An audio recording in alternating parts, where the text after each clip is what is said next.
This is a Dirk and Hayes audio presentation, Classic Children's Stories. Jack and the Beanstalk. There'd been a time long ago when Jack's family had been rich. But on the morning that he set off to sell the cow, all that Jack had that he could call his own were the clothes on his back and a cheerful disposition. By mid-morning, he no longer had a cow, but he did have a handful of magic beans, and the clothes on his back, and a cheerful disposition. At noon, when he returned home, Jack found that he had a very angry mother. "Jack, you dolt," she cried. "You traded our cow for a handful of beans? How could you?" "They're magic beans, Mother," said Jack cheerfully. "Magic? Pah!" And his mother threw the beans out the window. Well, the next morning, Jack and his mother had a gigantic beanstalk. It was growing in the yard. "Oh, Mother," said Jack, "I must climb up and see what I can see." He did climb up, and what he could see was a castle way off in the distance. The road to the castle was long, but Jack headed off cheerfully and was soon knocking at the monstrous oak doors. A giant lady opened the door. "Oh, no," she said when she saw Jack. "Not another greasy boy. If the giant eats you, he will get indigestion and be irritable with me all day. Come in, and I'll give you a nice bit of bread, and then you must be off home before the giant smells you." But before Jack could take even one bite of his bread, he felt the floor trembling under him and heard a horrible voice rumbling through the castle. "Fee, fi, fo, fum, I smell a greasy boy."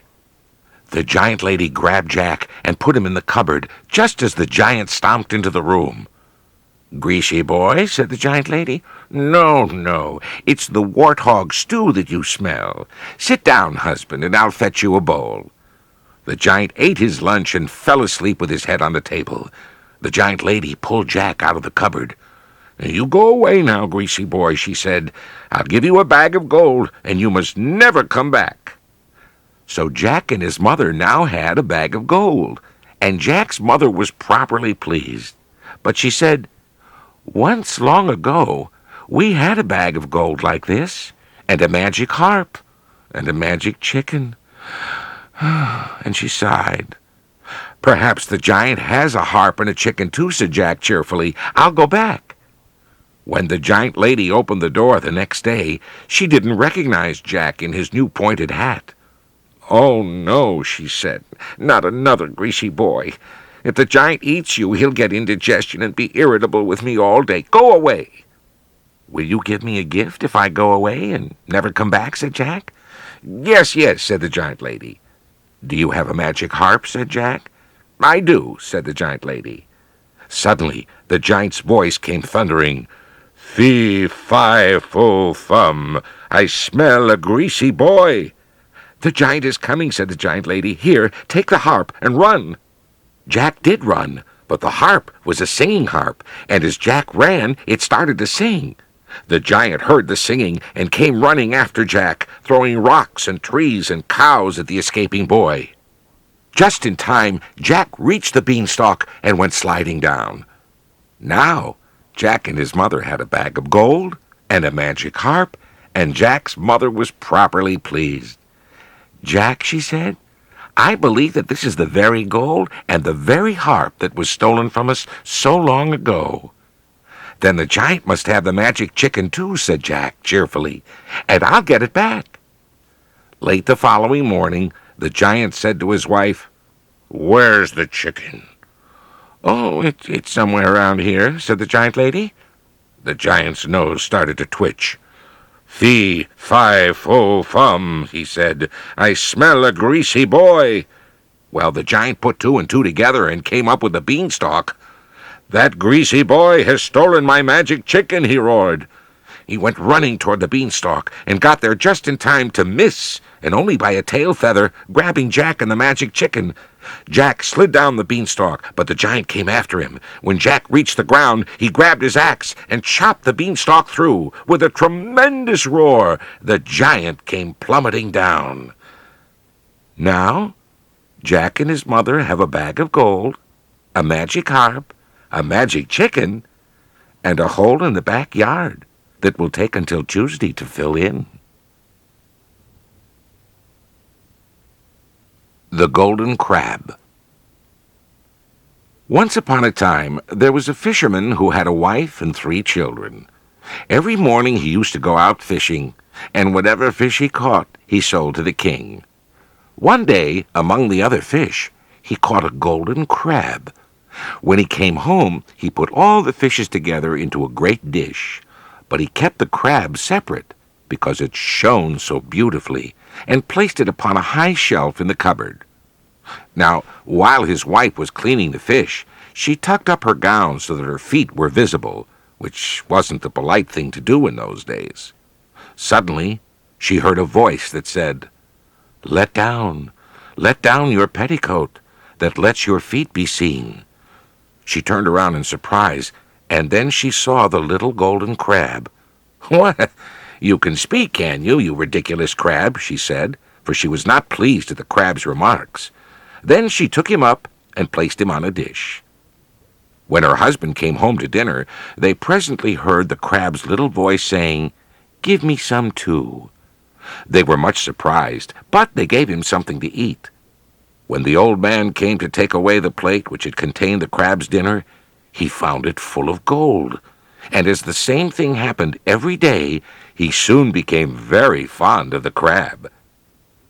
One day, the crab said to the fisherman's wife, "Go to the king and tell him I wish to marry his younger daughter." The old woman went accordingly and laid the matter before the king, who laughed at the notion of his daughter marrying a crab. He did not decline the proposal altogether, because he was a wise king and suspected that the crab was likely a prince in disguise. For how else could he demand such outrageous requests? He said therefore to the fisherman's wife, "Go and tell the crab that I will give him my daughter if by tomorrow morning he can build me a wall in front of my castle much higher than my tower, upon which all the flowers of the world must grow and bloom." The fisherman's wife went home and gave the message to the crab. The crab gave her a golden rod and said, "Go and strike with this rod 3 times upon the ground on the place which the king showed you, and tomorrow morning the wall will be there." The old woman did so and went away again. The next morning, when the king awoke, what do you think he saw? The wall before his eyes, exactly as he had bespoken it. Then the old woman went back to the king and said to him, "Your Majesty's orders have been fulfilled."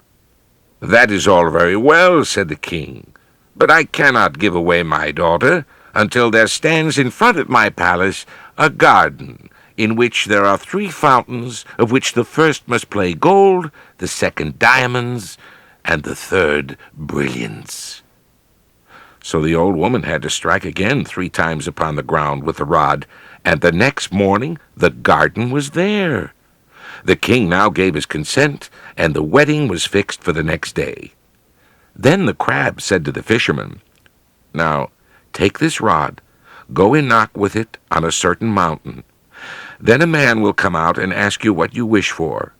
Answer him thus: 'Your master, the king, has sent me to tell you that you must send him his golden garment that is like the sun.' Make him give it to you, along with the queenly robes of gold and precious stones which are like the flowery meadows, and bring them both to me, and bring me also the golden cushion." Well, the old man went and did the errand, and when he brought the precious robes, the crab put on the golden garment and then crept upon the golden cushion, and in this way the fisherman carried him to the castle, where the crab presented the other garment to his bride.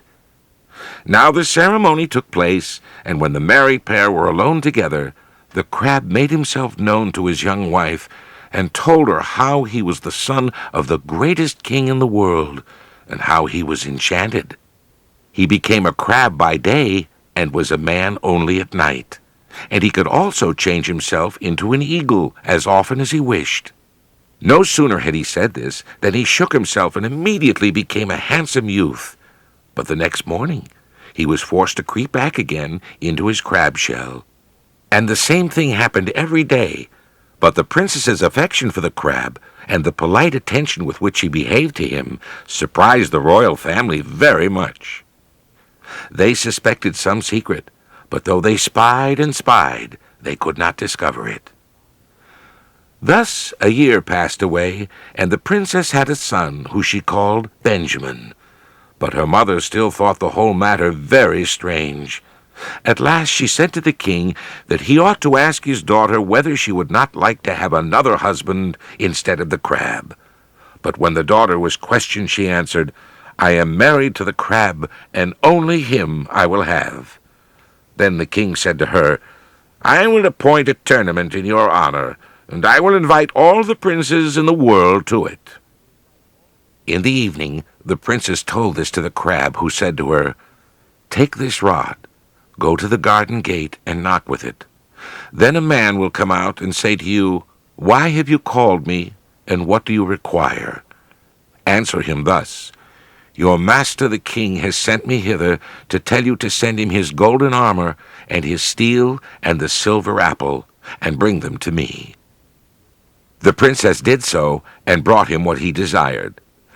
The following evening the prince dressed for the tournament. Before he went, he said to his wife, "Now mind you, do not say when you see me that I am a crab. If you do this, evil will come of it. Place yourself at the window with your sisters. I will ride by and throw you the silver apple. Take it in your hand, but if they ask you who I am, say that you do not know."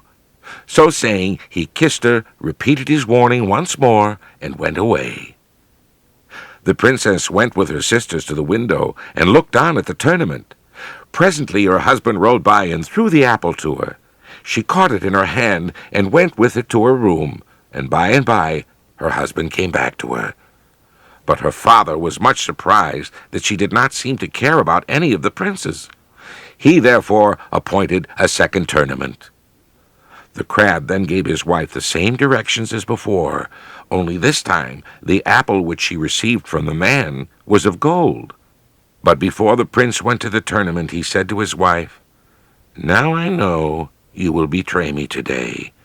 But she swore to him she would not tell who he was. He then repeated his warning and went away. In the evening, while the princess with her mother and sisters was standing at the window, the prince suddenly galloped past on his steed and threw her the golden apple. Then her mother flew into a passion, gave her a box on the ear, and cried out, "Does not even that prince please you, you fool?" The princess in her fright exclaimed, "That is the crab himself."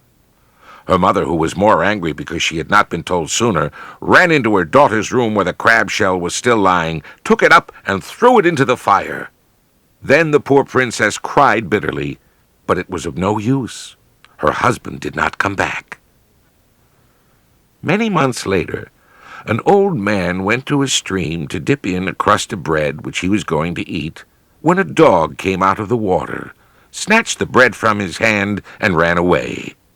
The old man ran after him, but the dog reached a door, pushed it open, and ran in, the old man following him.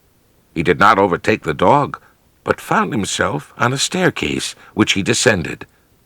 Then he saw before him a stately palace, and, entering, found himself in a large hall where a table was set for 12 eagles flying in. At this sight his fear became still greater. The eagles flew to the basin of a fountain that was there and bathed themselves, when suddenly they were changed into 12 handsome youths. Now they seated themselves at the table, and one of them took up a golden goblet filled with wine and said, "A health to my father." Another said, "A health to my mother." And so the toasts went around. Then one of them said, "A health to my dearest lady. Long may she live and well, but a curse on her cruel mother who burned my golden shell." And so saying, he wept bitterly. Then the youths rose from the table, went back to the great stone fountain, turned themselves into eagles again, and flew away. Then the old man went away too, returned to the light of day, and went home. Soon afterward he heard that the princess was ill, and the only thing that did her good was having stories told to her. He therefore went to the royal castle, obtained an audience with the princess, and told her about the strange things that he had seen in the underground palace. No sooner had he finished when the princess asked him if he could find that palace again. Yes, he answered, certainly. And now she desired him to guide her there at once. The old man did so, and when they came to the palace, he hid her behind the great picture and advised her to keep silent, and placed himself behind the picture also. Presently the eagles came flying in and changed themselves into young men, and in a moment the princess recognized her husband among them and tried to come out of her hiding place, but the old man held her back. The youth seated themselves at the table, and now the prince said again, while he took up the cup of wine, "A health to my dearest lady. Long may she live and well, but a curse on the cruel mother who burned my golden shell." Then the princess could restrain herself no longer, but ran forward and threw her arms around her husband. And immediately he knew her again and said, "Do you remember how I told you that day you would betray me? Now you see that I spoke the truth. But all that bad time is past. Now listen to me. I must still remain enchanted for 3 months. Will you stay here with me until that time is over?" So the princess stayed with him, and said to the old man, "Go back to the castle and tell my parents that I am staying here." Her parents were very angry when the old man came back and told him this, but as soon as the 3 months of the prince's enchantment were over, he ceased to be an eagle and became once more a man, and they returned home together. They lived happily ever after, and we who hear the story are as happy for them. The Elves and the Shoemaker. Long, long ago, when fairies danced in the moonlight and goblins worked in the mountains, there lived a poor shoemaker and his wife in a little village in the back of beyond. The shoemaker was a very honest, hard-working man, but no matter how hard he worked, he grew poorer every day. At last, he had only enough money to buy leather for 1 more pair of shoes. After that, he did not know what he would do. That night, he cut out the shoes from the leather so that he could begin working the next morning. And then he went to bed. Next day, as soon as it was light, the shoemaker went to his work table. How surprised he was to see a pair of shoes standing where the leather had been the night before. He took up the shoes and looked at them carefully. They were so well made that there was not one stitch out of place. In fact, he had never seen such a well-made pair of shoes. A few minutes later, a customer came in. The shoes fit him perfectly. He was so pleased with them that he paid more than the usual price. Now the shoemaker had enough money to buy leather for 2 pair of shoes. That night, he again cut out the leather, ready to work in the morning. As soon as the sun was up, the shoemaker went downstairs, set to work. But there on his table were 2 pair of shoes, just as beautifully made as the first pair. He sold these almost at once, for nobody had ever had such comfortable shoes before. Now the shoemaker could buy enough leather for 4 more pair of shoes. Once again the shoes stood finished in the morning, and so it went on until the shoemaker became rich, and the fame of his wonderful shoes spread far and wide. All he had to do was to cut out the leather at night, and every morning the shoes would be standing in a neat row on his work table. Christmas was drawing near when the shoemaker said to his wife, "Why don't we sit up tonight and see if we can find out who it is that helps us so kindly?" "Indeed, I think it is time that we knew, so that we can thank them," answered the wife. So that night, the shoemaker and his wife hid behind a great box that stood in the corner of the workshop and waited. As the clock struck 12, 2 little elves in rags came into the shop and sat upon the shoemaker's table, their legs crossed. They threaded their needles and began to sew. Stitch, stitch, hammer, hammer. Their tiny hands flashed backwards and forwards as they worked, and everything was done so swiftly that the shoemaker felt quite giddy as he watched them. Long before it was light, the work was finished. The elves placed all the shoes in a neat row, jumped down off the table, and disappeared out the door. "Well, I never," cried the shoemaker. "To think that these good little men should help me in my trouble. I wish I could do something to thank them." "I know what we can do," answered his wife. "The poor little men have no warm clothes, and they must feel very cold in this bitter weather. I will make them little coats and pants and knit them woolen stockings. You can make them the neatest, tiniest shoes." So the shoemaker's wife bought scarlet cloth and bright blue wool and made the little suits of clothes. And the shoemaker made the smallest pairs of shiny black leather shoes that were ever seen, with rows of little white buttons. On Christmas Eve, instead of laying out leather on the table, the shoemaker and his wife put out the little clothes. Then they hid as before behind the box. As the clock struck 12, in came the Elves. They skipped up on the table as usual, but when they saw the scarlet coats, the shiny black leather shoes, and all the other clothes spread out in a row, they shouted with glee. They began to dress themselves as fast as they could. When they were dressed, they danced together over the chairs and tables, singing with joy, "Smart little elfmen now are we, dressed in the best of suits you see. Never again we will shoemakers be." And with that they danced out the door into the snowy moonlit night. The Elves never came back after that night, but the shoemaker was now rich enough to pay other people to help him, and everything went well with him and his wife for the rest of their lives. The Magic Kettle. Right in the middle of Japan, high among the mountains, an old man lived in his little house. He was very proud of it, and never tired of admiring the whiteness of his straw mats and the pretty papered walls, which he could slide back in warm weather so that the smell of the trees and flowers might come in.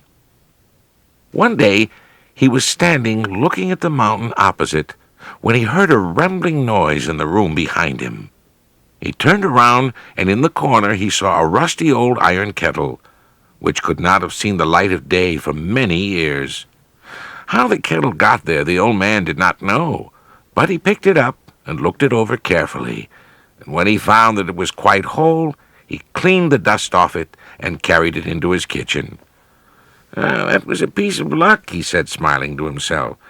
"A good kettle costs money, and it's as well to have a second one on hand just in case. Mine is nearly worn out, and the water's already beginning to come through its bottom." Then he took the other kettle off the fire, filled the new one with water, and put it in its place. No sooner was the water in the kettle getting warm than a strange thing happened, and the man who was standing by thought he must be dreaming.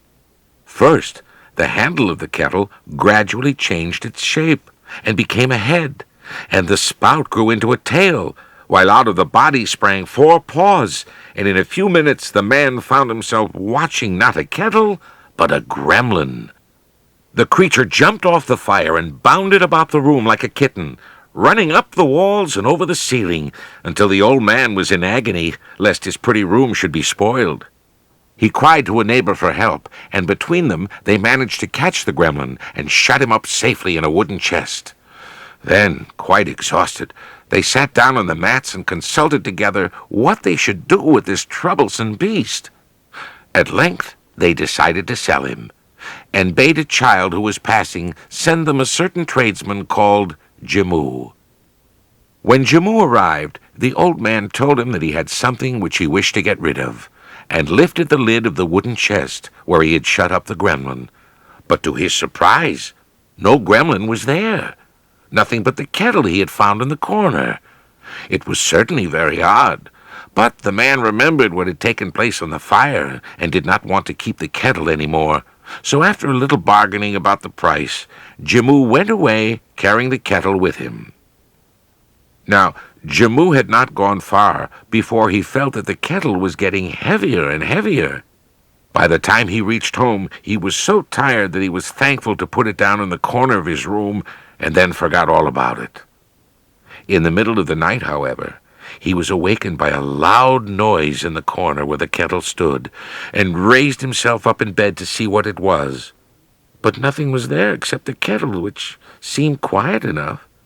He thought he must have been dreaming and fell asleep again, only to be roused a second time by the same disturbance. He jumped up and went to the corner, and by the light of the lamp that he always kept burning, he saw that the kettle had become a gremlin, which was running around after his tail.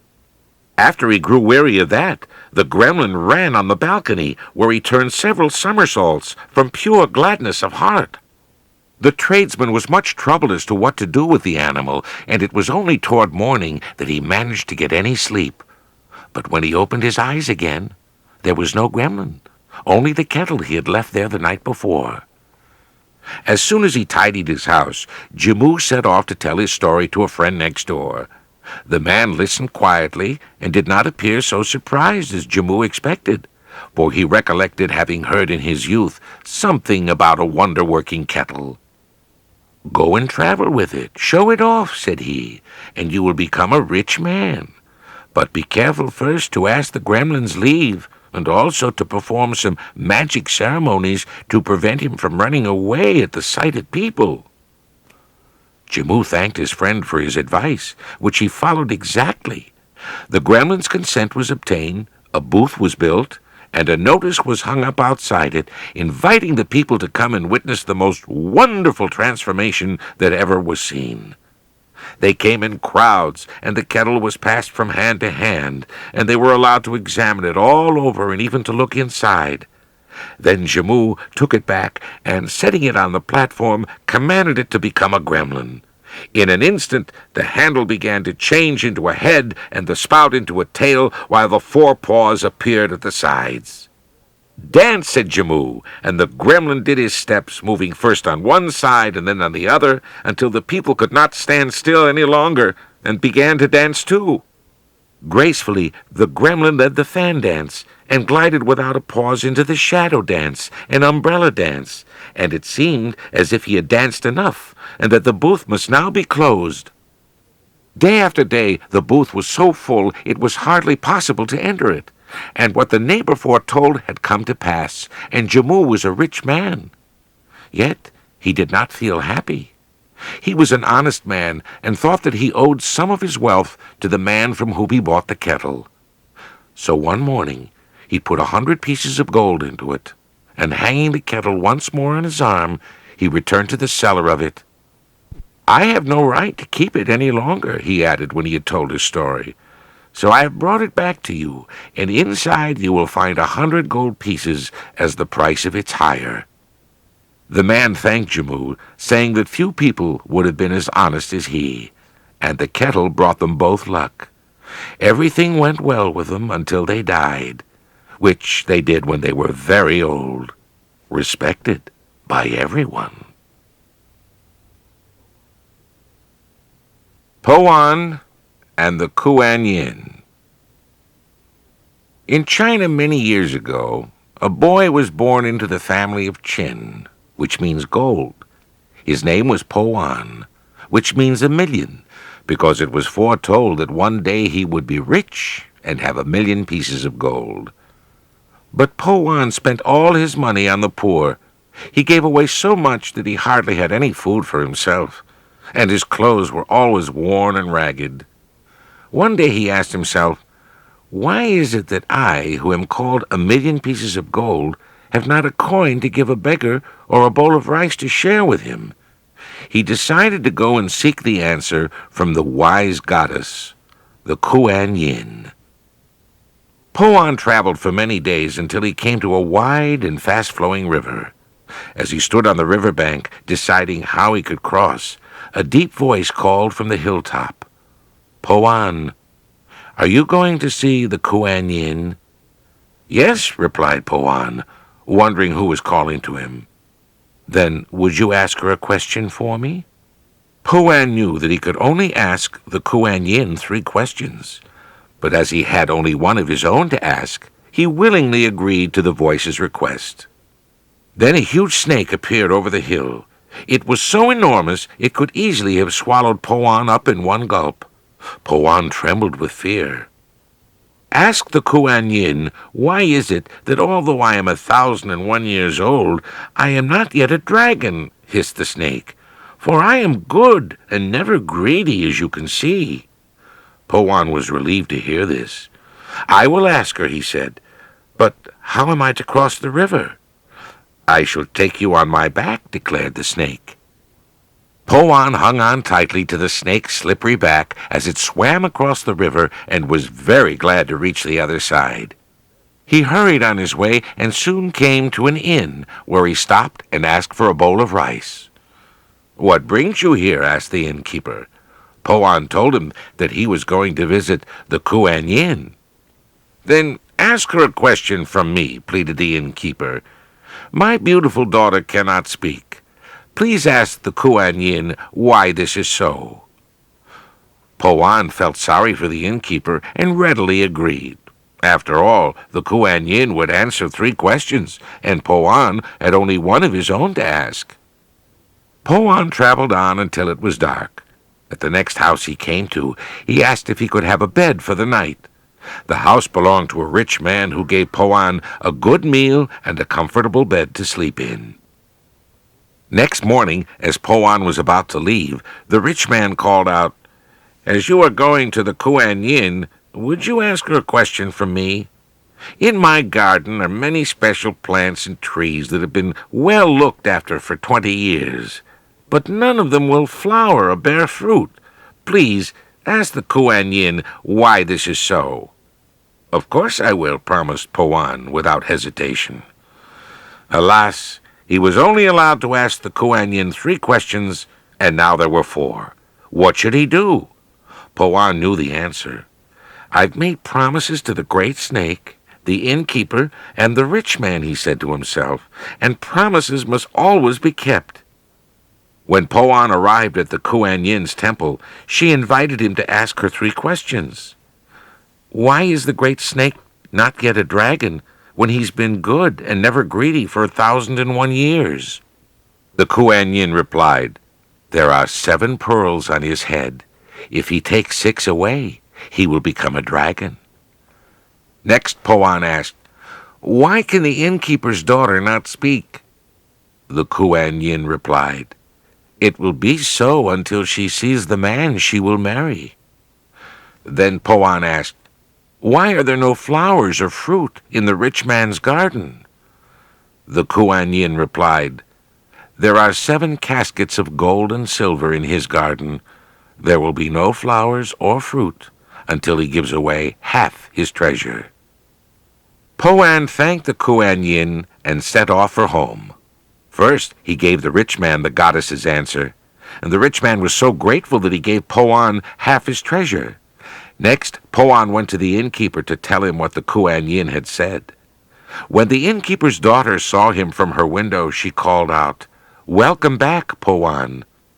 The innkeeper was so delighted to hear her speak that he agreed at once to let her marry Po-an. Then Po-an went to the great snake and told him what the goddess had said. The snake gave 6 of his pearls to Po-an and was immediately transformed into a magnificent dragon. And that is how Chin Po-an, through his kindness and goodness, came to be a rich man worth 1,000,000 gold pieces. To your good health. Long, long ago there lived a king who was such a mighty monarch that whenever he sneezed, everyone in the whole country had to say, "To your good health." Now everyone obeyed the king's wishes, except for the shepherd with the magical blue eyes, who refused to.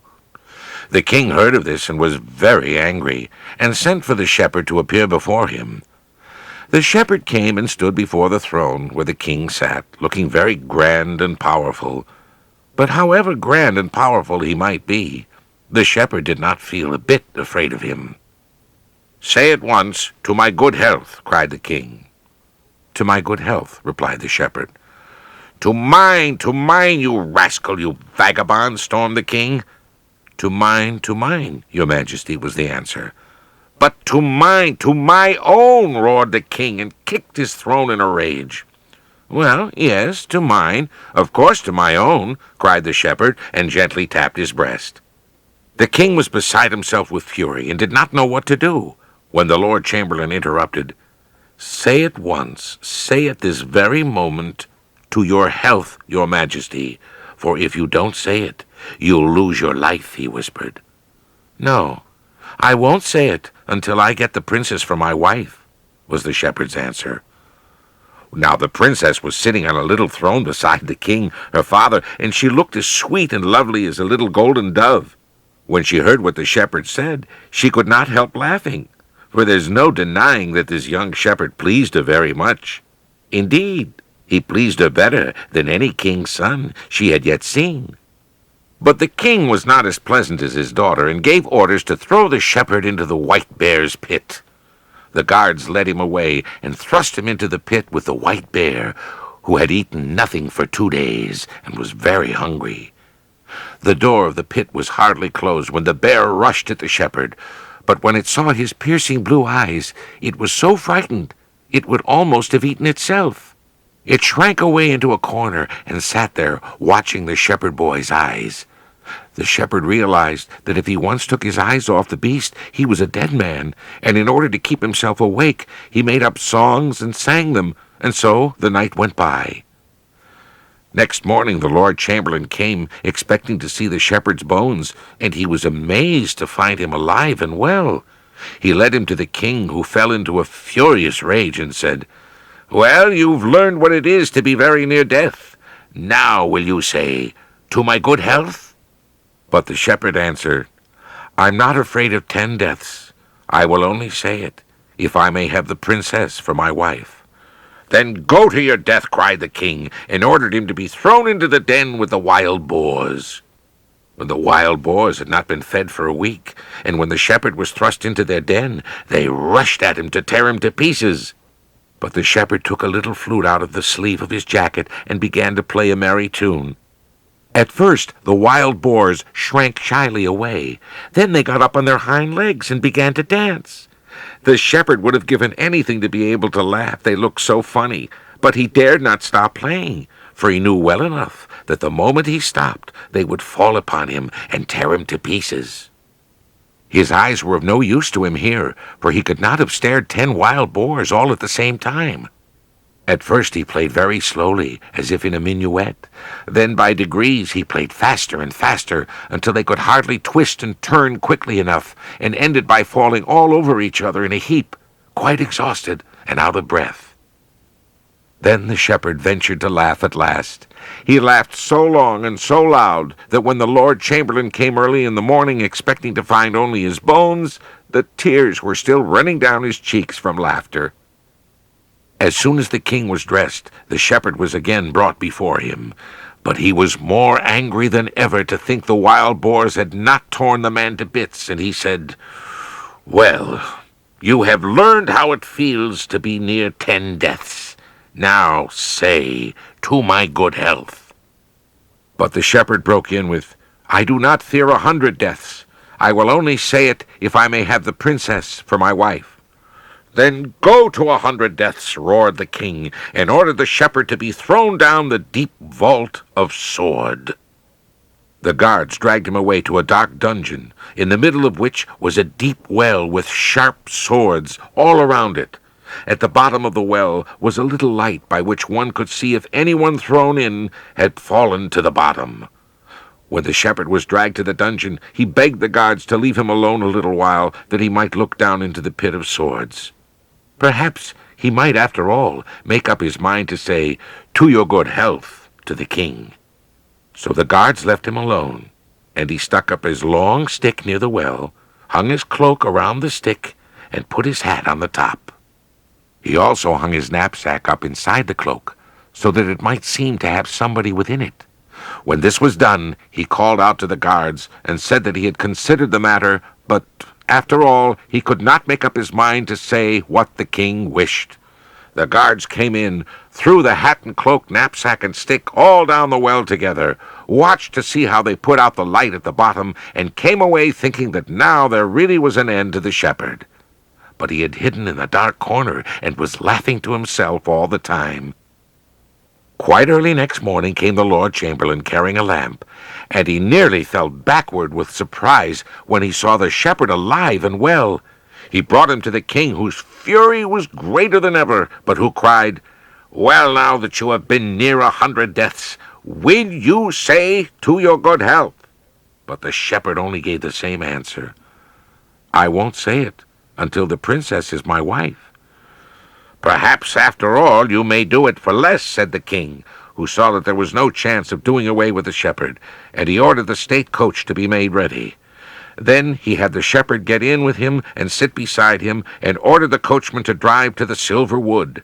When they reached it, he said, "Do you see this wood? Well, if you will say to your good health, I will give it to you."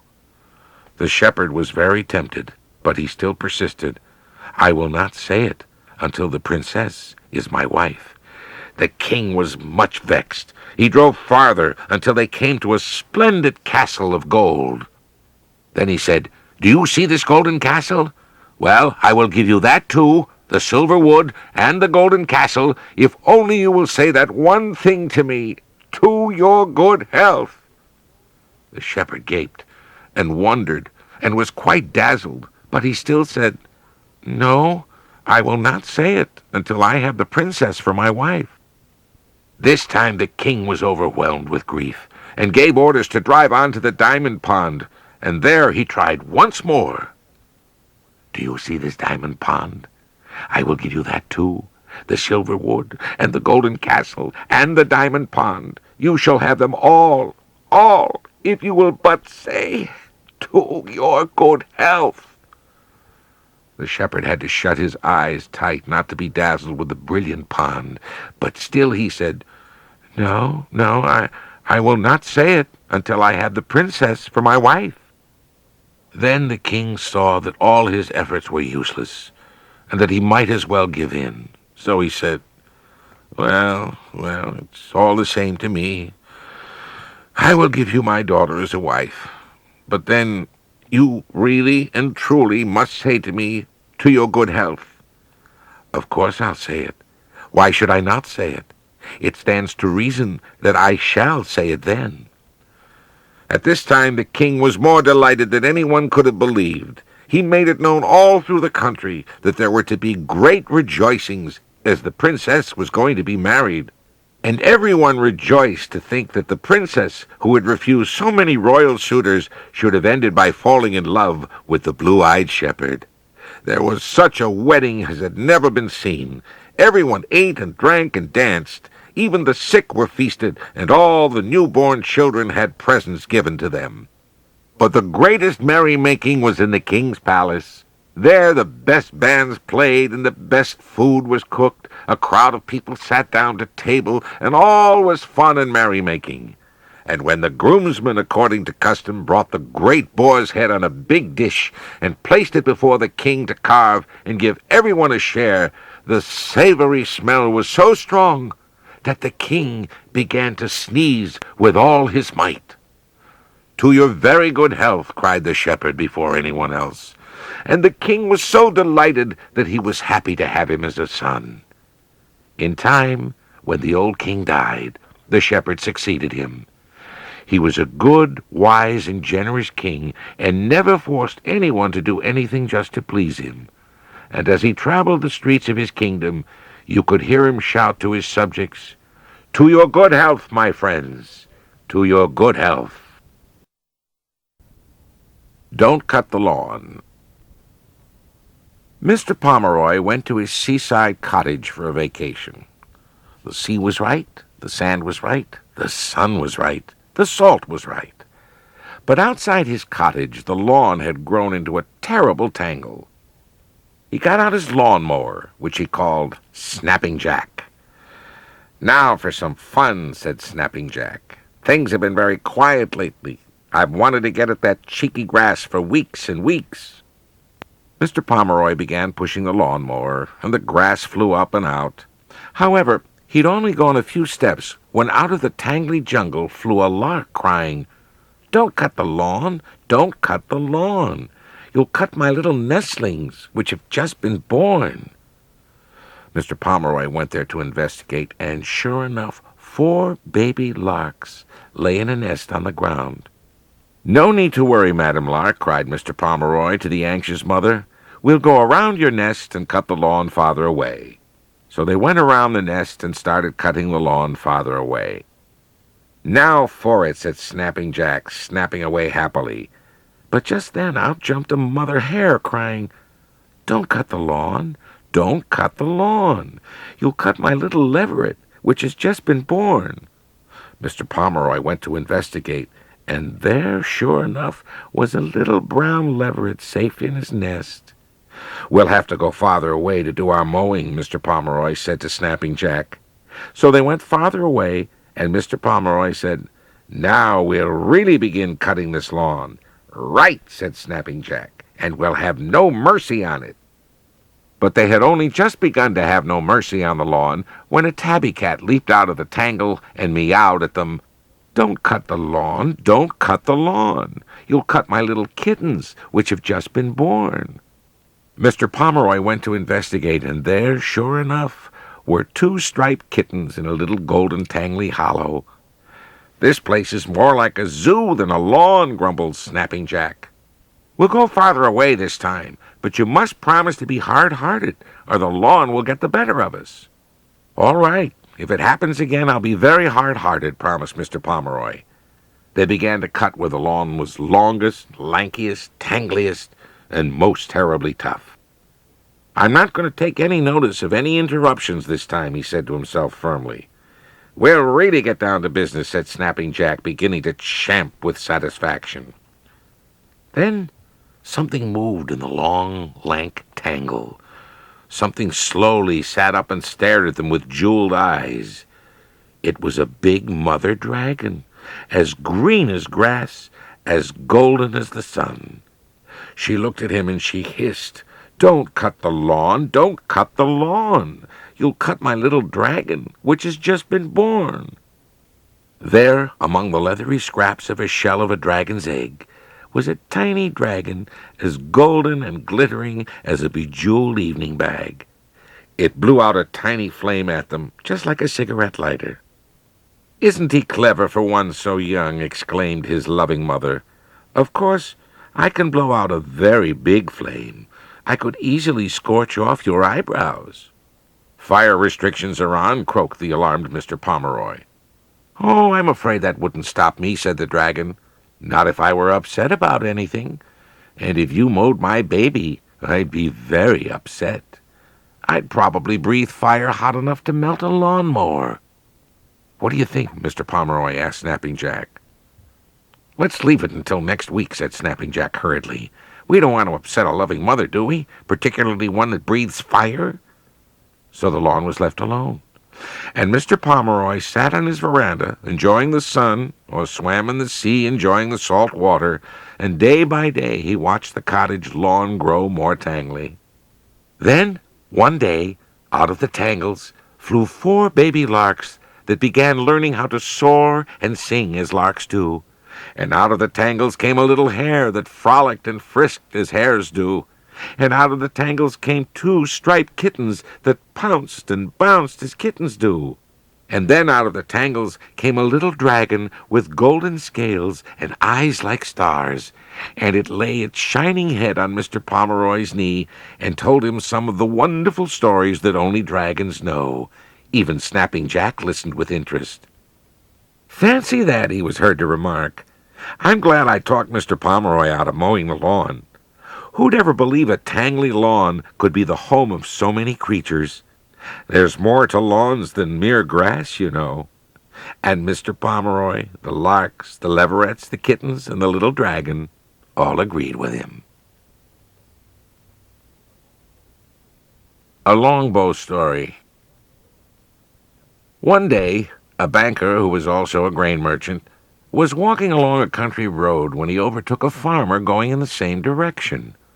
Now the banker was very greedy, and was complaining that he had not had a chance of making any money that day. But at the sight of the man in front, he brightened up wonderfully. "This is a piece of luck," he said to himself. "Let me see if this farmer's not good for something," and he hastened his steps. After they had bid each other good day very politely, the banker said to the farmer, "I was just thinking how dull I felt when I beheld you. But since we're going the same way, I shall find the road quite short in such agreeable company." "With all my heart," replied the farmer. "But what shall we talk about? A city man like you will not care to hear about cattle and crops. Well, said the banker, I'll tell you what we'll do. We'll each tell the other the wildest tale we can imagine, and he who first throws doubt on the other's story shall pay him 100 rupees. To this the farmer agreed, and begged the banker to begin, as he was the bigger man of the two. Privately he made up his mind that, however improbable it might be, nothing should induce him to hint that he did not believe in the banker's tale. Thus, politely pressed, the great man started. I was going along this road one day when I met a merchant traveling with a great train of camels laden with merchandise. Very likely, murmured the farmer. I've seen that kind of thing myself. No less than 101 camels, continued the banker, all tied together by their nose strings, nose to tail, and stretching along the road for almost half a mile. Well, said the farmer. Well, a kite swooped down on the foremost camel and bore him off, struggling in the air, and by reason of them all being tied together, the other 100 camels had to follow. Amazing, the strength of that kite, said the farmer. But yes, doubtless, yes. Well, 101 camels. And what did he do with him? You doubt it? Demanded the banker. Not a bit, said the farmer heartily. Well, continued the banker, it happened that the princess of a neighboring kingdom was sitting in her private garden, having her hair combed by her maid, and she was looking upward with her head thrown back, while the maid tugged away at the comb, when that wretched kite with its prey went soaring overhead. As luck would have it, the camels gave an extra kick just then. The kite lost its hold, and the whole 101 camels dropped right into the princess's left eye. Poor thing, said the farmer. So painful having anything in one's eye. Well, said the banker, who was now warming to his task. The princess shook her head and sprang up, clapping her hand to her eye. Oh, dear, she cried, I've got something in my eye, and how it does smart. It always does, observed the farmer. Perfectly true. Well, what did the poor thing do? At the sound of her cries, the maid came running to her assistance. Let me look, she said, and with that she gave the princess' eyelid a twitch, and out came a camel, which the maid put in her pocket. Ah, grunted the farmer. And then she just twisted up the corner of her headcloth and fished 100 more of them out of the princess's eye, and popped them all into her pocket with the other. Here the banker gasped as one who is out of breath, but the farmer looked at him slowly. Well, he said. I can't think of anything more now, replied the banker. Besides, that is the end. What do you say to it? Wonderful, replied the farmer, and no doubt perfectly true. Well, it's your turn, said the banker. I'm so anxious to hear your story. I'm sure it'll be very interesting. Yes, I think it will, answered the farmer, and he began. My father was a prosperous man. 5 cows he had, and 3 yoke of ox, and a half a dozen buffaloes and goats in abundance. But of all his possessions, the thing he loved best was a mare. A well-bred mare she was. Oh, a very fine mare. Yes, yes, interrupted the banker. Get on. I'm getting on, said the farmer. Don't you hurry me. Well, one day, as ill luck would have it, he rode that mare to market with a torn saddle, which galled her so that when they returned home she had a sore on her back as big as the palm of your hand. Yes, said the banker impatiently. What next?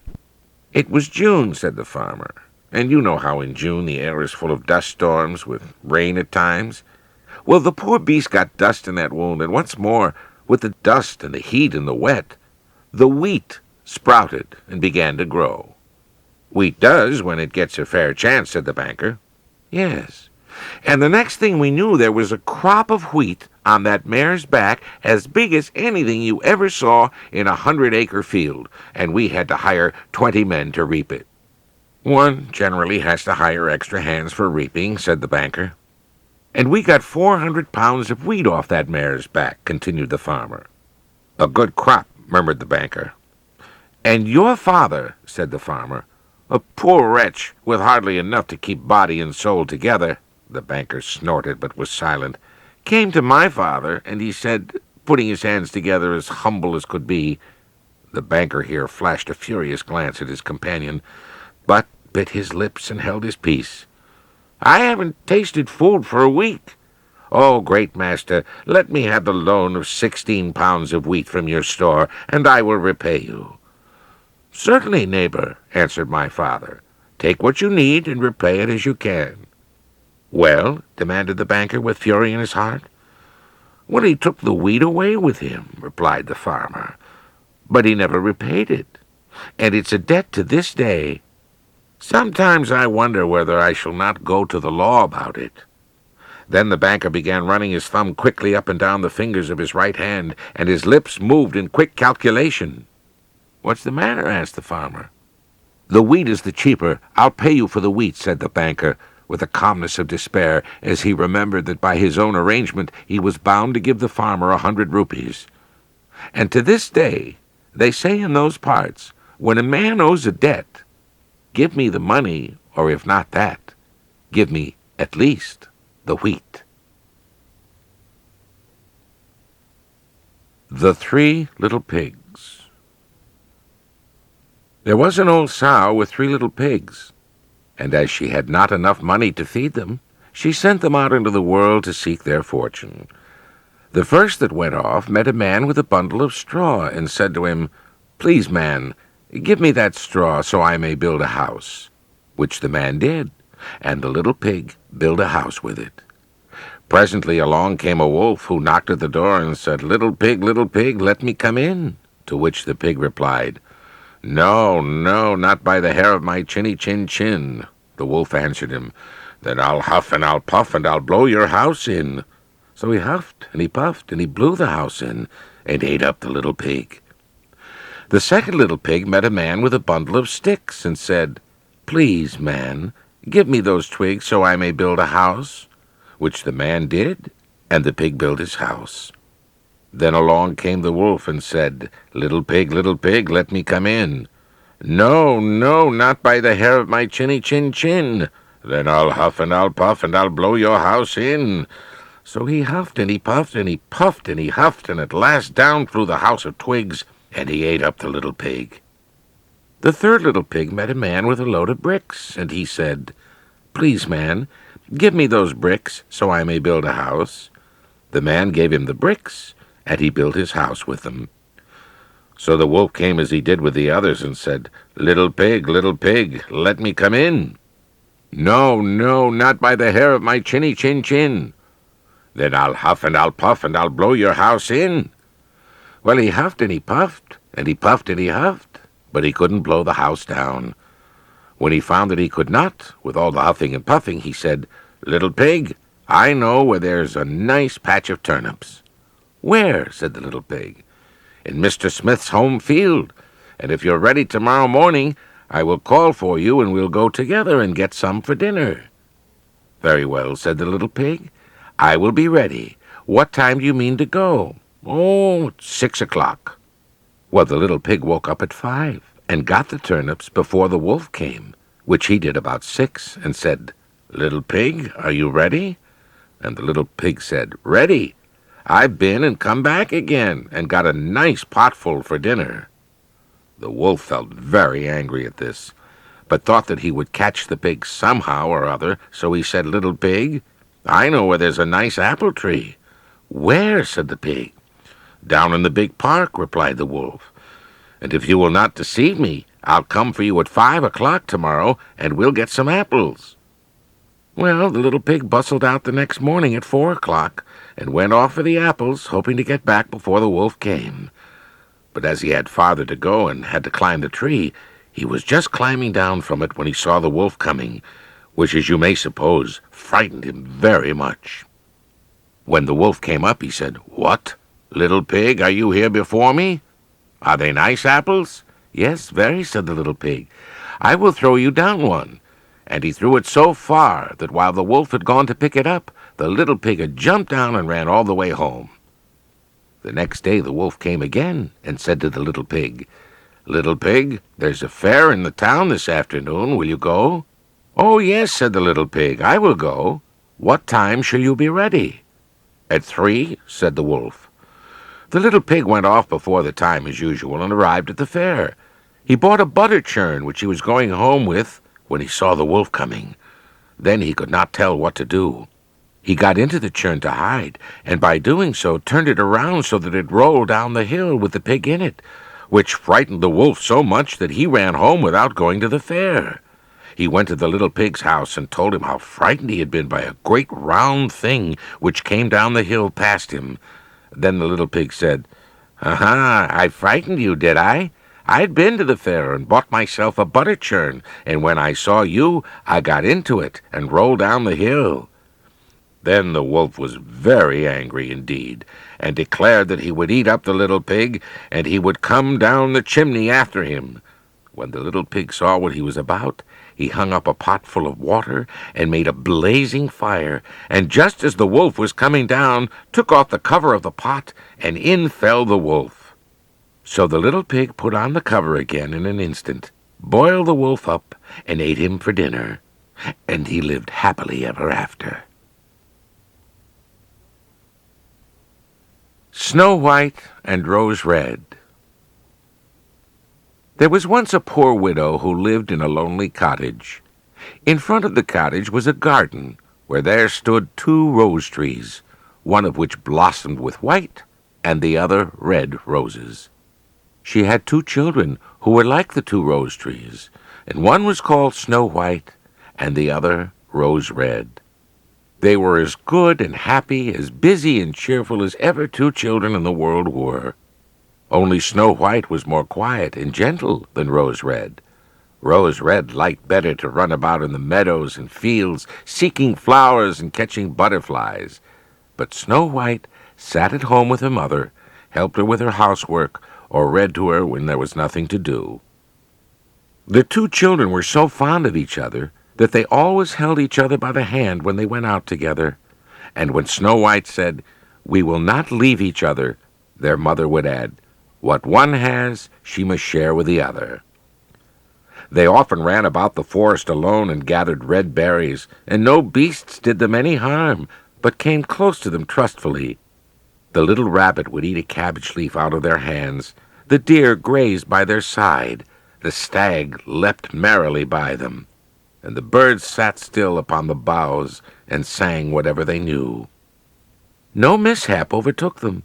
If they stayed too late in the forest and night came on, they laid themselves down near one another upon the moss and slept until morning came, and their mother knew this and had no distress on their account. Snow White and Rose Red kept their mother's little cottage so neat that it was a pleasure to look inside it. In the summer, Rose Red took care of the house, and every morning laid a wreath of flowers by her mother's bed before she woke, in which was a rose from each tree. In the winter, Snow White lit the fire and hung the kettle on the wrekin. The kettle was of copper and shone like gold, so brightly was it polished. In the evening, when the snowflakes fell, the mother said, "Go, Snow White, and bolt the door." Then they sat around the hearth, and the mother took her spectacles and read aloud out of a large book, and the 2 girls listened as they sat and spun. Close by them lay a lamb upon the floor, and behind them upon a perch sat a white dove with its head hidden beneath its wings. One evening, as they were sitting comfortably together, someone knocked at the door, as if he wished to be let in. The mother said, "Quick, Rose Red, open the door. It must be a traveler who is seeking shelter." Rose Red went and pushed back the bolt, thinking it was a poor man. But it was not. It was a bear that stretched his broad black head within the door. Rose Red screamed and sprang back. The lamb bleated, the dove fluttered, and Snow White hid herself behind her mother's bed. But the bear began to speak and said, "Do not be afraid. I will do you no harm. I'm half frozen and only want to warm myself a little beside you." "Poor bear," said the mother, "lie down by the fire, but take care that you do not burn your coat." And then she cried, "Snow White, Rose Red, come out. The bear will do you no harm. He means well." So they both came out, and by the lamb and dove came nearer and were not afraid of him. The bear said, "Here, children, knock the snow out of my coat a little." So they brought a broom and swept the bear's hide clean, and he stretched himself by the fire and growled contentedly and comfortably. It was not long before they grew quite at home and played tricks with their clumsy guest. They tugged his hair with their hands, put their feet upon his back and rolled him about, or they took a hazel switch and beat him, and when he growled, they laughed. But the bear took it all in good part. Only when they were too rough, he called out, "Leave me alive, children, snowy white, rosy red. Will you beat your lover dead?" When it was bedtime and the others went to bed, the mother said to the bear, "You can lie there by the hearth, and then you will be safe from the cold and the bad weather." As soon as day dawned, the two children let him out, and he trotted across the snow into the forest. After that, the bear came every evening at the same time, laid himself down by the hearth, and let the children amuse themselves with him as much as they liked. They got so used to him that the doors were never fastened, until their black friend had arrived. When spring came and all outside was green, the bear said one morning to Snow White, "Now I must go away, and cannot come back for the whole summer." "Where are you going then, dear bear?" asked Snow White. "I must go into the forest and guard my treasures from the wicked goblins. In the winter, when the earth is frozen hard, they are obliged to stay below and cannot work their way through it, and come out to pry and steal. What once gets into their hands and in their caves does not easily see daylight again." Snow White was quite sorry for his going away, and as she unbolted the door for him and the bear was hurrying out, he caught against the bolt, and a piece of his hairy coat was torn off. It seemed to Snow White as if she had seen gold shining through it, but she was not sure. The bear ran away quickly and was soon out of sight behind the trees. A short time afterward, the mother sent her children into the forest to get firewood.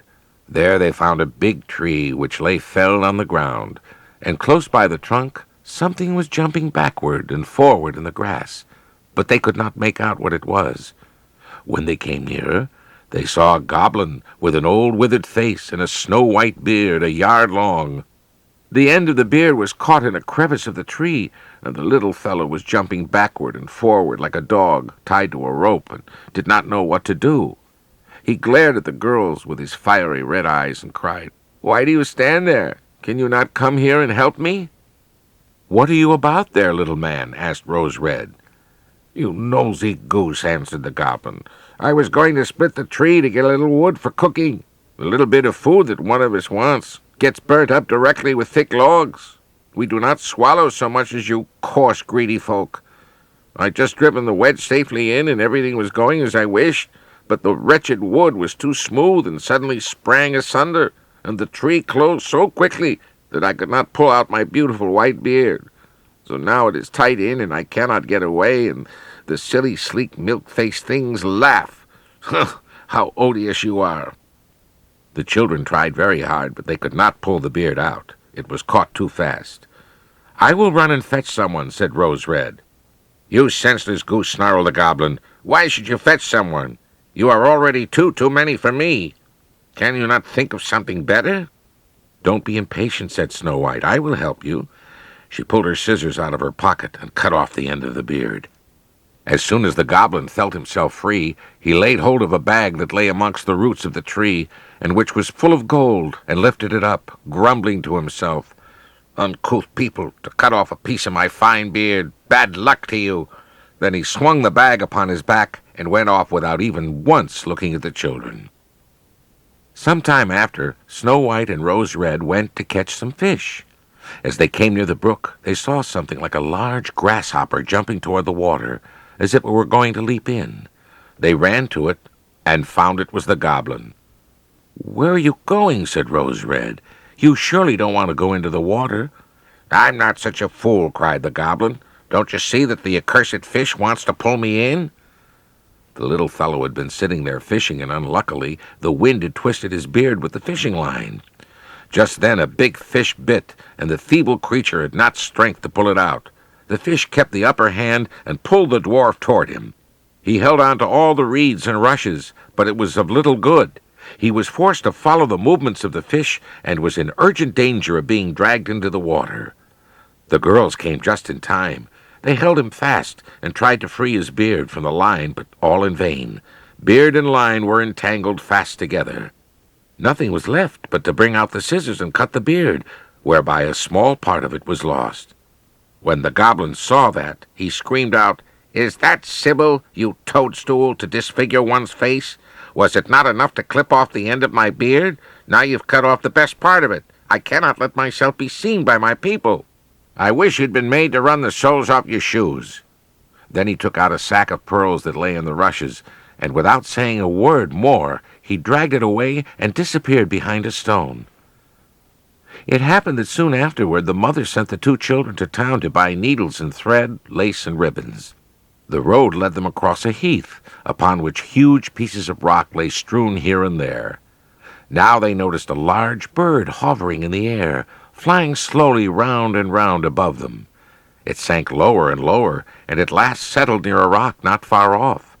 Directly afterward they heard a loud, piteous cry. They ran up and saw with horror that the eagle had seized their old acquaintance, the goblin, and was going to carry him off. The children, full of pity, at once took tight hold of the little man, pulled against the eagle so long that at last he let his treasure go. As soon as the goblin had recovered from his first fright, he cried with a shrill voice, "Could you not have done it more carefully? You dragged at my brown coat so that it is all torn and full of holes, you helpless, clumsy creatures." Then he took up a sack full of precious stones and slipped away again under the rock into his hole.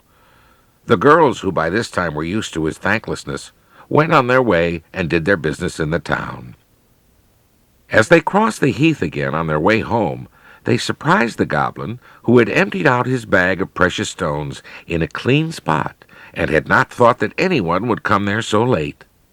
The evening sun shone upon the brilliant stones. They glittered and sparkled with all colors so beautifully that the children stood still and looked at them.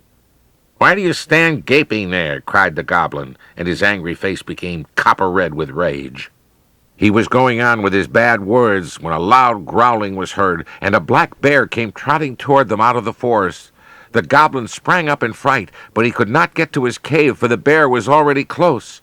Then, in the dread of his heart, he cried, "Dear Mr. Bear, spare me. I'll give you all my treasures. Look, the beautiful jewels lying there. Grant me my life.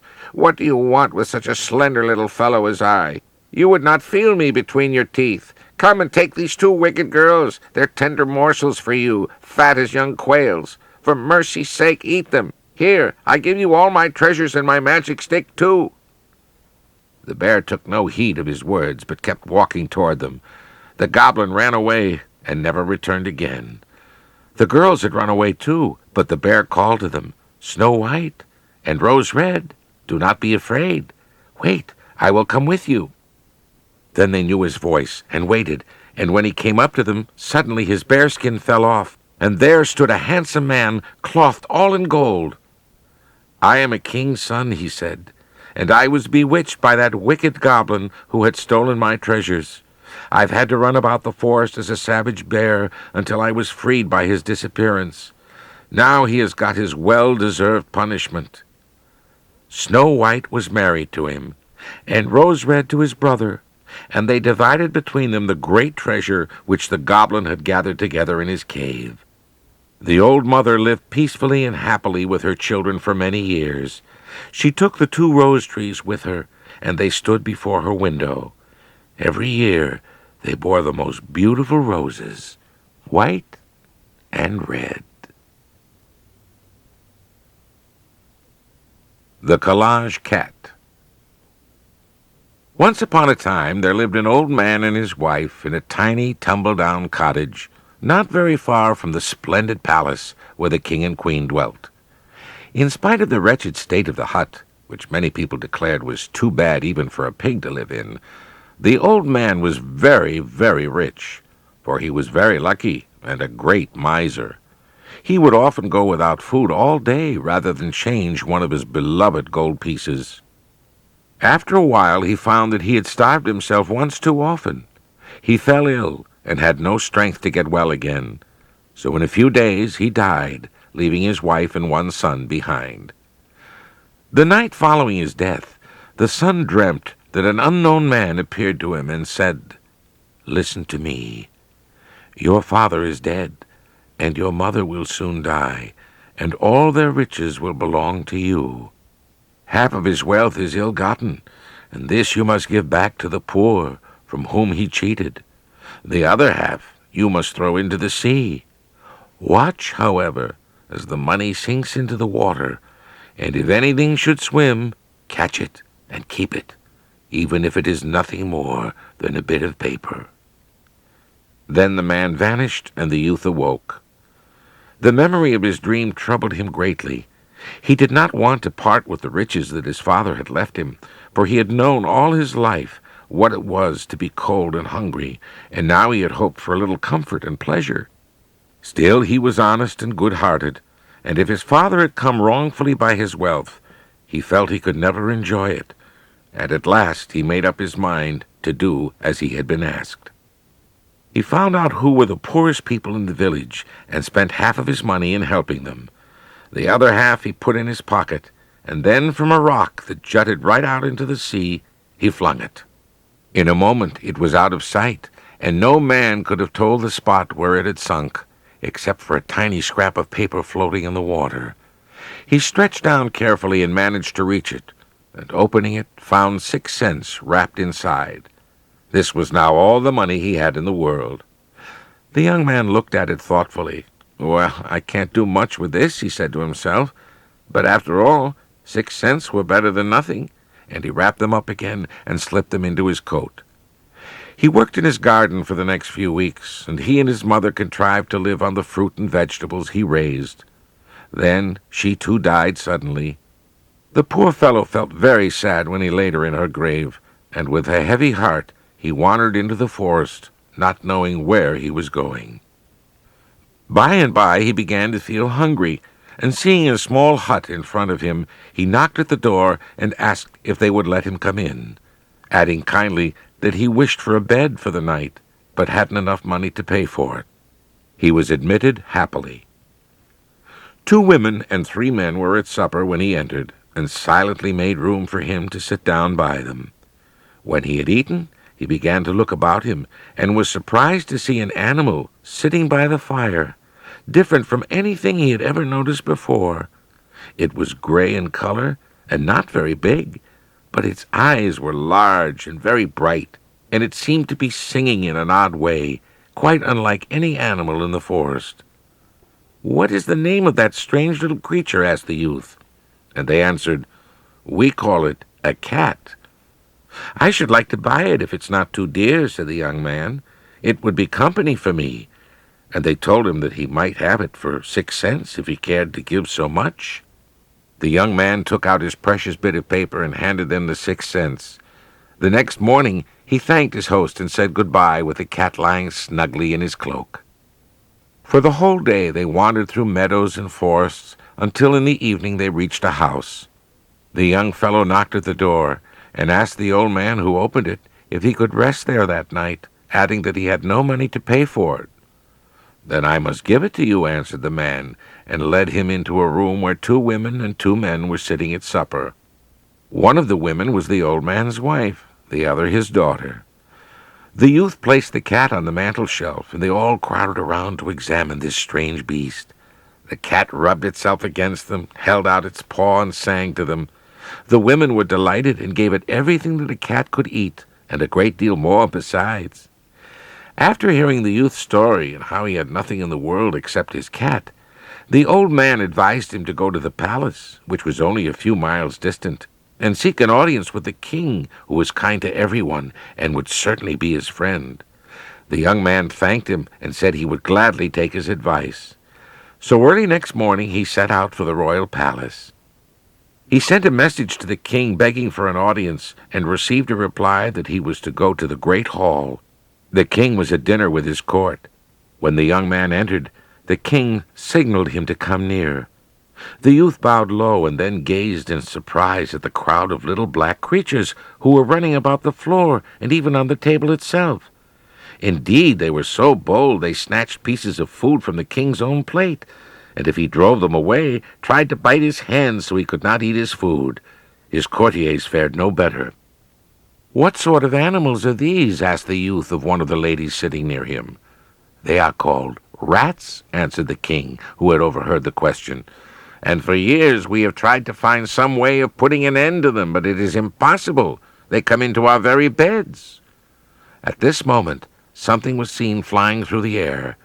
The cat was on the table, and with 2 or 3 shakes, a number of rats were lying dead around him. Then a great scuffling of feet was heard, and in a little while the hall was clear. For some minutes the king and his courtiers could only look at each other in astonishment. "What kind of animal is it that can work magic of this sort?" he asked. And the young man told him that it was called a cat, and that he had bought it for 6 cents. And the king answered, "Because of the luck you have brought me in freeing my palace from the plague which has tormented me for many years, I will give you the choice of 2 things. Either you shall be my president, or else you shall marry my daughter and reign after me. Say, which shall it be?" "The princess and the kingdom," said the young man. And so the boy found happiness. Hi, this is Tom Bosley. If you enjoyed the wonderful stories in the Jack and the Beanstalk collection, you'll be happy to know that I've read more of them. You'll find them in the Nightingale collection, available from Durkin Hayes on Paperback Audio.